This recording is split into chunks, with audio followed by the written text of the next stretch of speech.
I want to recommend a book first to everyone here. It's called Explaining Postmodernism, and it's by a gentleman named Stephen Hicks. And you need to understand postmodernism because that's what you're up against, and you're up against it far more than you know or think. And it's a much more well-developed and pervasive, pernicious, nihilistic, intellectually attractive doctrine than has yet come to public realization. It absolutely dominates the humanities and increasingly the social sciences in the universities. And what's happening, you see, someone once said, who unfortunately I can't remember, it might have been Friedrich Nietzsche, said that everybody is the unconscious exponent of a dead philosopher. And fortunately, the postmodern philosophers, most of them are dead, so that's a good thing. But that doesn't mean that their words aren't continually being spoken by people who are following in their wake, let's say. And it's not like any given person is absolutely possessed, say, by the spirit of postmodernism, because often they're not educated enough to know all the details about what it is that has them in their grip. But if you get 20 of them together and they're all 5% influenced by the postmodernist ethos, you basically have the spirit of the mob that's a mouthpiece for that particular philosophical doctrine. And if you understand the doctrine, then you understand why things are progressing the way that they're progressing. And so I'm going to tell you a little bit about the doctrine, because it's not optional to understand this. It's absolutely crucial to understand this. You can't underestimate the power of ideas and also the power of words, of course, because ideas are expressed in words. But you see, the first thing that you might want to note about postmodernism is that it doesn't have a shred of gratitude. And there's something pathologically wrong with a person who doesn't have any gratitude, especially when they live in what so far is the best of all possible worlds. And so if you're not grateful, you're driven by resentment, and resentment is about the worst emotion that you can possibly experience apart from arrogance. Resentment, arrogance, and deceit. There's an evil triad for you. And if you're bitter about everything that's happening around you, despite the fact that you're bathed in wealth, then there's something absolutely wrong with you, you know. So you have to educate yourself about postmodernism. Okay, so here's what the postmodernists believe. They don't believe in the individual. That's the logos part. Western culture is logocentric. Logo is logos. That's partly the Christian word, but it's also partly the root word of logic. Okay? They don't believe in logic. They believe that logic is part of the process by which the patriarchal institutions of the West continue to dominate and to justify their dominance. They don't believe in dialogue.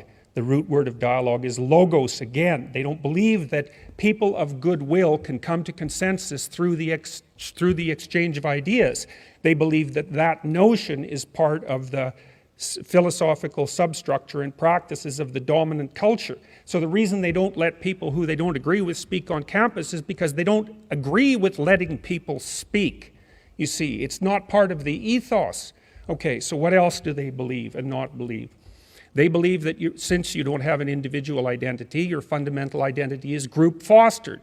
And that means that you're basically an exemplar of your race, hence white privilege, or you're an exemplar of your gender or your sex or your ethnicity, or you're an exemplar of however you can be classified so that you are placed in the position of victim against the oppressor, because that's the game. And it's a post-Marxist sleight of hand, right? The old Marxist notion was that the world was a battleground between the bourgeoisie and the proletariat, and that failed to have any philosophical or ethical standing, that argument, after the working class actually saw its standard of living massively elevated as a consequence of Western corporate democracy, Western free enterprise democracy, and also as a consequence of the revelations of everything terrible that had happened in every bloody country that ever dared to make equity and the Marxist communist dogma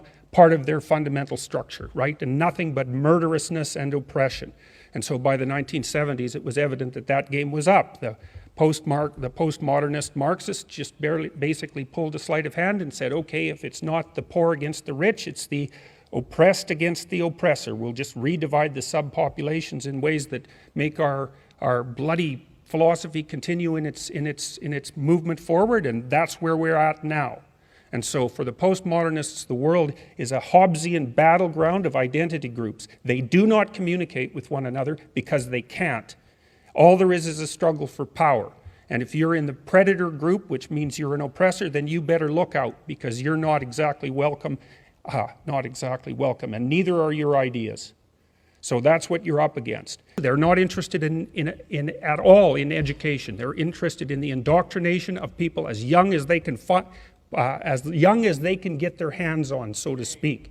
And then finally, with regards to talking to young people, you finally have something to sell to them, you know. You can sell them freedom of speech, and you can sell them responsibility. The left is selling them rights. You can sell them responsibility. And I can tell you, because I've received many letters of the sort that Gad was talking about, young people are absolutely starving for someone to provide them with a sense of responsibility and say, look, here's something worth living for, man. You know, you can find meaning in life with freedom, but freedom is a chaotic sort of meaning, right? And freedom isn't the sort of thing that makes people happy. It's the sort of thing that makes people troubled, because freedom expands your series of choices, and that makes you nervous and uncertain. So, but responsibility is another, not to say that that's a bad thing, it's a good thing, but it requires that you shoulder the responsibility of the freedom. But responsibility per se is what gives your life meaning, genuine meaning in the face of suffering. And young people are really, they're starving for that. I've been teaching young people for 30 years, and mostly what I've been teaching them about is responsibility.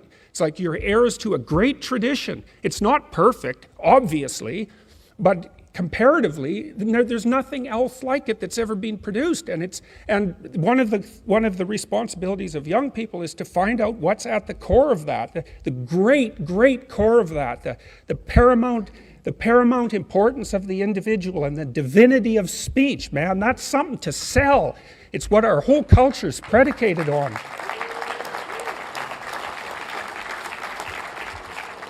All right, well, I should stop there. So thank you very much for the invitation.